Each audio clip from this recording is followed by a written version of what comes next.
KBC가 지속가능한 성장을 위한 에너지 대전환을 주제로 제3회 미래 포럼을 열었습니다. 이번 포럼에서는 고부가가치 산업으로의 변화를 통해 위기를 극복해야 한다는 데 의견이 모였습니다. 무진대로 어등대교의 이음장치 파손은 예견된 사고라는 평가가 나오고 있습니다. 해당 구간의 교통량은 폭증했는데 관리 방식은 예전 그대로였습니다. 더불어민주당 이재명 대표의 위증교사 혐의에 대한 선고가 25일 예정돼 있습니다. 사법 리스크가 중대한 고비를 맞고 있습니다. 해남 가을 배추가 본격적으로 수확되면서 폭등했던 배추값도 안정세를 보이고 있습니다. 주부들은 김장 담그기 준비에 나섰고 공장에서는 김치 배송 물량을 맞추느라 분주했습니다. 시청자 여러분 안녕하십니까? KBC 8시 뉴스 시작합니다. KBC가 제3회 미래 포럼을 열고 석유화학과 철강산업의 현재를 진단하고 미래 비전을 논의했습니다. 특히 국가 간 경쟁 속에서 지속 가능한 성장을 위해 에너지 대전환이 필요하고 고부가가치 산업으로의 변화가 요구되고 있습니다. 고우리 기자입니다. 지속가능 성장을 위한 에너지 대전환을 주제로 제3회 KBC 미래 포럼이 여수 엑스포장에서 열렸습니다. 기후변화에 대응하는 탄소 중립이 시대적 과제로 떠오른 가운데 석유화학과 철강산업의 미래 비전을 논의하는 자리가 마련됐습니다. 앞으로 30년은 탄소 배출 없는 새로운 문명을 구축해야 하는 중요한 전환점입니다.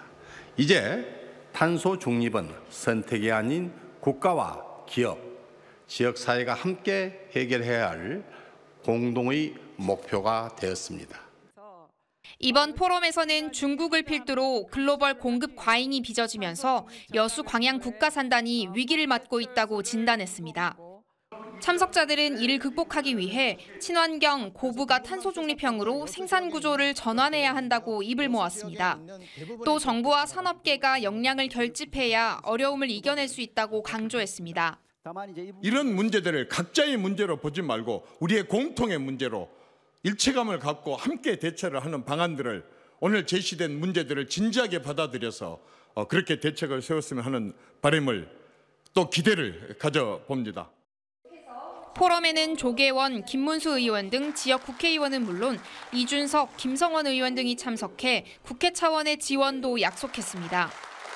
지속가능한 산업 전환을 위해서는 관련 기술 개발과 신재생 에너지, 인프라 확충 등을 위한 지원 등이 필요한 만큼 정부와 국회도 업계의 목소리를 듣고 경쟁력 강화를 위한 방안 마련에 힘을 모아야 합니다.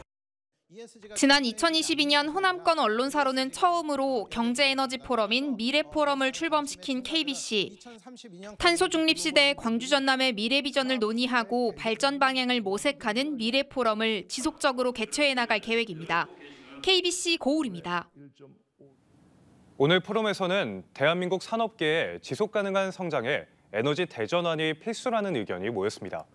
특히 도입을 앞둔 탄소 국경제도가 부담 요소임과 동시에 기회가 될 수도 있는 만큼 이를 위한 국가적 역량이 집중돼야 한다고 지적했습니다. 박성호 기자의 보도입니다.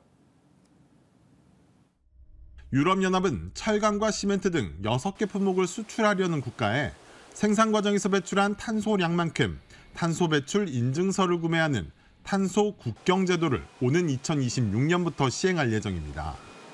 우리나라에서 유럽연합에 수출하기 위해 필요한 인증서 비용 추정치는 2026년 1,300억 원이며 2035년에는 4,700억 원까지 늘어날 것으로 전망됩니다. 여기에 미국도 청정경제법이 통과돼 탄소 국경제도를 시행할 경우 10년간 총 2조 7천억 원 상당의 부담을 떠안게 될 것으로 보입니다. 철강과 관련되어 있는 이 수출 규제 문제에 대해서 CBAM에 대한 분석을 한 부분이 있는데요. 이러한 부분들을 봤을 때 그 총 효과가 대략 2030년 정도에 이르게 되면 10% 정도로 감소가 될 것 같다. 일기 당시 파리 기후변화협정을 탈퇴했던 트럼프 정부가 다시 들어서면 탄소 중립 압박이 줄어들 것이라는 일부 전망에 대해 전문가들은 부정적인 견해를 내놨습니다. 2기 트럼프 정부가 육성하려는 핵심 산업에 첨단 산업 제조업, 특히 크게 성장 중인 친환경 에너지 관련 산업이 포함되는 등 일기 당시와 상황이 다르다는 겁니다. 탄소 중립은 결국 피할 수 없다는 건데 오히려 위기를 맞은 철강과 석유화학 분야에 새로운 기회가 될 수도 있다는 의견도 나왔습니다. 탄소 국경 제도가 본격 도입될 경우 국내 철강, 석유화학의 위기를 몰고 온 중국 저가 제품들이 가장 큰 타격을 입게 되면서 오히려 경쟁력을 되찾을 수 있다는 겁니다. 이를 위해 정부가 기후당사국 총회 유치 등에 적극 나서 녹색 성장의 기회를 잡아야 한다는 주장도 제기됐습니다. 한국이 한번 기후변화 당사국 총회를 유치할 때가 되지 않았나 이렇게 생각하는 사람 중에 하나입니다. 이것은 온실가스 감축은 물론이고요. 세계에서 가장 거대한 규모로 빠르게 성장하고 있는 녹색 산업의 기회를 놓쳐서는 안 되기 때문입니다. 탄소 중립이 더 이상 환경 문제뿐만 아니라 국가 경제에도 막대한 영향을 미치는 시기가 찾아온 만큼 정부와 정치계, 경제계 등 국가적 역량의 집중이 어느 때보다 절실해졌습니다.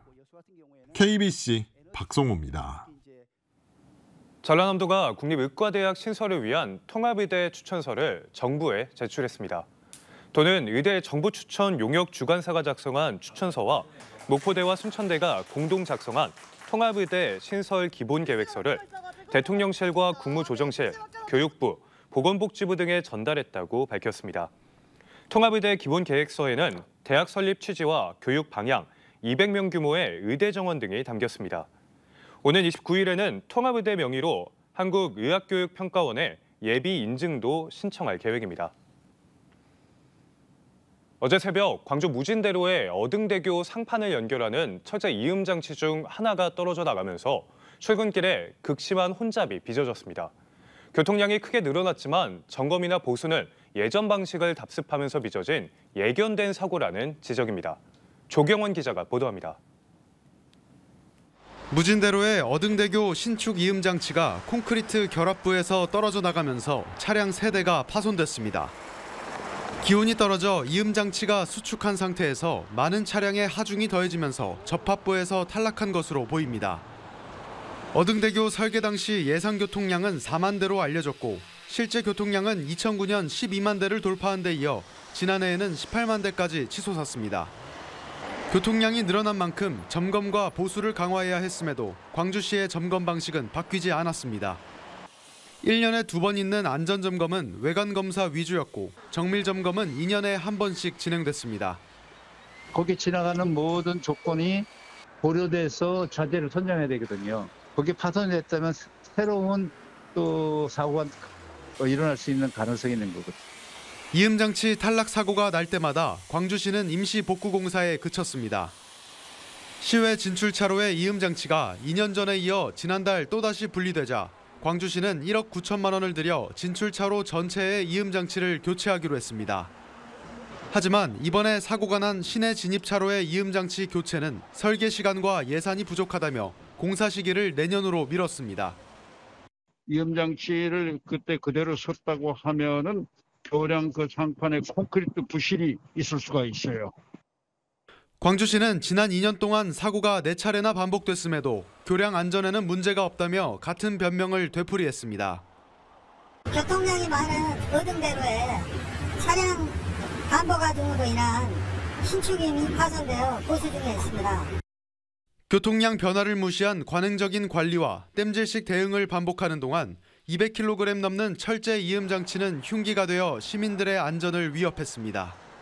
KBC 조경원입니다.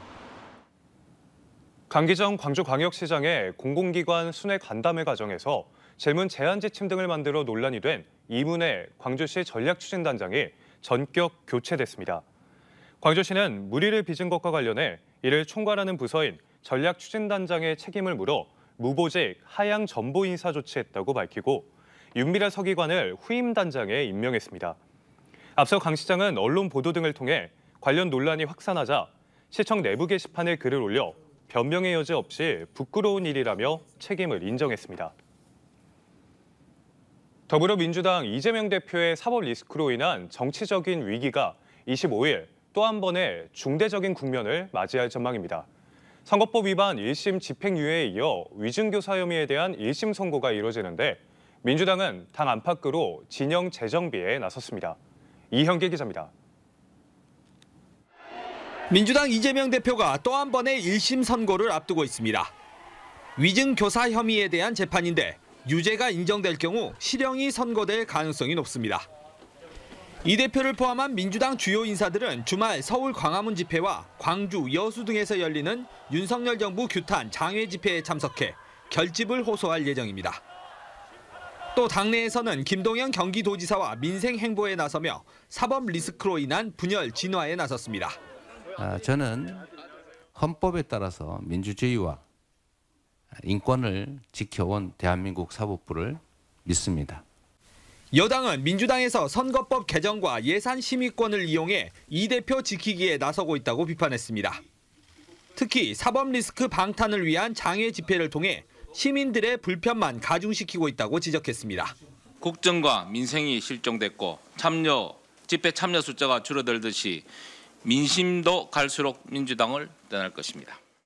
이 대표는 현재 6번의 기소를 당했고 일부 사건 병합을 통해 5건의 재판을 받고 있습니다.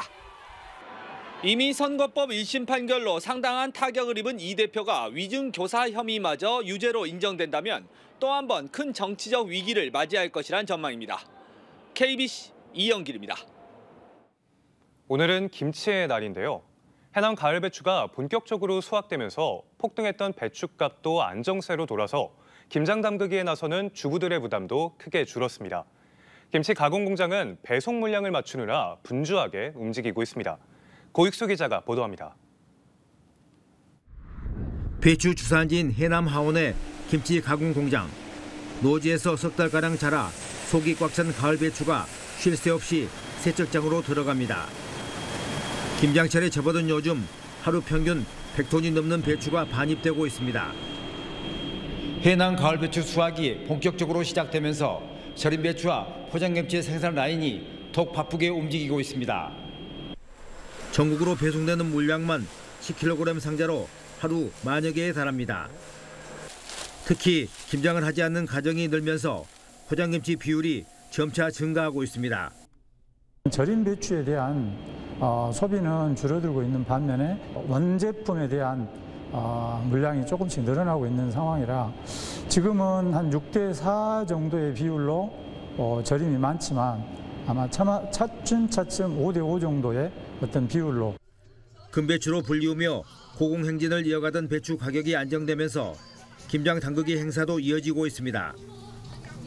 지난달 부산에서 김장 늦추기 캠페인을 벌였던 해남군이 이제는 가격 걱정 없이 김장을 하라며 김치의 날을 홍보하고 나섰습니다. 김장은 11월 22일 날 하시면 되고요.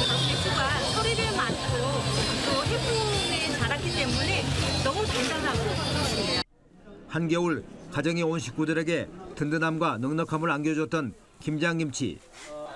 해남의 가을 배추 출하로 가격이 안정되면서 수도권과 중부지방에서부터 본격적인 김장 담그기가 이어질 전망입니다. KBC 고익수입니다.